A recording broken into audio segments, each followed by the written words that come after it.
નમસ્તે મિત્રો, બીઝેડ અને ભૂપેન્દ્રસિંહ ઝાલા વિરુદ્ધ રાજકીય ષડયંત્રના ભાગરૂપે જે કોઈ આખો કેસ ઊભો કરવામાં આવ્યો છે અને જે અમને બદનામ કરવામાં આવ્યા છે અને એના હિસાબે જે રોકાણકારો નિયમિત રીતે એમનું વળતર મેળવતા હતા એ પણ તકલીફમાં મુકાયા છે.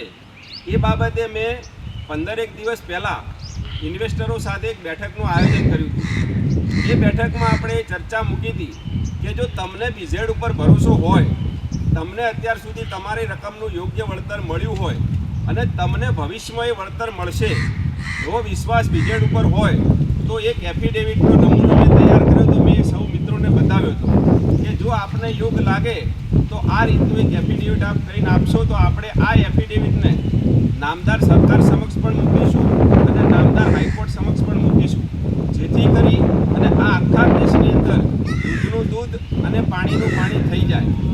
એ અનુસંધાને આજ રોજ હું હિંમતનગર ખાતે આવ્યો છું અને ઇન્વેસ્ટરો પોતાના એફિડેવિટ કરાવી અને અહીંયા લાવ્યા છે. ને ઇન્વેસ્ટરો આપ સૌ જોઈ રહ્યા છો મારી સાથે છે.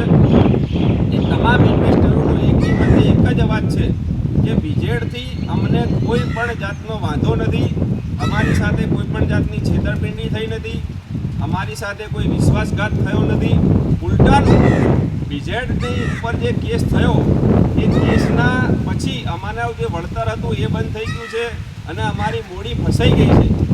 એટલે ઇન્વેસ્ટરો એકીમતે એવું કહી રહ્યા છે કે ભાઈ વહેલામાં વહેલી તકે સરકાર આ બાબતનો ઉકેલ લાવે, જેથી કરીને અમારા જે રોકાણકારોના પૈસા જે બ્લોક થઈ ગયા છે એ પૈસા છૂટા થાય અને જે નાના રોકાણકારોએ આમાં પૈસા રોકીને એમની દર મહિને આવક મેળવીને એમનું જીવન ગુજારતા હતા એ લોકોની તકલીફ પણ દૂર થાય. આપણી સાથે ઇન્વેસ્ટરો છે એમને પણ આપણે પૂછીશું. સર્વપ્રથમ તો તમામ ઇન્વેસ્ટરોને પૂછવા માગું છું જે મારી પાસે અત્યારે તમે આ શું લઈને ઉભા છો? ભાઈ સોગંદનામું છે ને?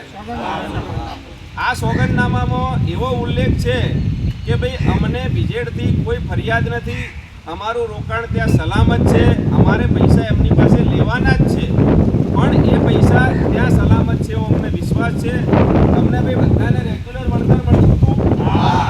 કોઈ દિવસ 5ની 6 તારીખ થઈ છે? અહીંયા મને એક નવાઈની વાત જાણવાની મળી કે ભાઈ કદાચ સરકારનું પેન્શન કે સરકારનો પગાર 1-2 દિવસ લેટ થયો હશે, પરંતુ બીઝેડનું વળતર 5મી તારીખે સવારે અમે ઉઠીને પહેલો ફોન ચેક કરીએ ને એટલે એમાં બીઝેડના વળતરનો મેસેજ આવતો તો આ વાત છે. એનો મતલબ કે સરકાર કરતાં પણ એક્યુરેટ કામ બીઝેડ ફાઇનાન્શિયલ સર્વિસીસનું છે. અને આ બધા ઇન્વેસ્ટરો આજે તો આપણી સમક્ષ થોડા ઇન્વેસ્ટરો અમે ખાલી મૂક્યા છે 20માં મીડિયાની સમક્ષ અમે હજારો ઇન્વેસ્ટરોને આ રીતે એફિડેવિટ સાથે અને તમામનો અવાજ એક જ છે કે ભાઈ વહેલામાં વહેલી તકે આ બીઝેડનો જે વિષય છે એ પૂરો કરવામાં આવે અને અમારું જે વળતર અટકી ગયું છે એ વળતર બાબતે પણ યોગ્ય નિર્ણય થાય અને સરકાર આ બાબતે ઇનિશિયલી લઈ અને આ આખા વિષયને પૂરો કરે એવી દરેક અપેક્ષા રાખી રહી છે. આમાં ઇન્વેસ્ટરો જે હાજર છે એમાં જ તમારું ભાઈ ગોવિંદભાઈ, તમે જે પૈસા રોક્યા એ પૈસાનો તમને ભરોસો છે અને તમને વળતર યોગ્ય મળતું હતું ટાઈમસર? ક્યારે તમને લેટ થયું છે?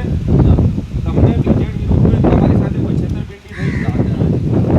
તમારી સાથે તમારું શું નામ કે ભાઈ તમારી સાથે કોઈ છેતરપિંડી થઈ એવું તમને લાગે છે?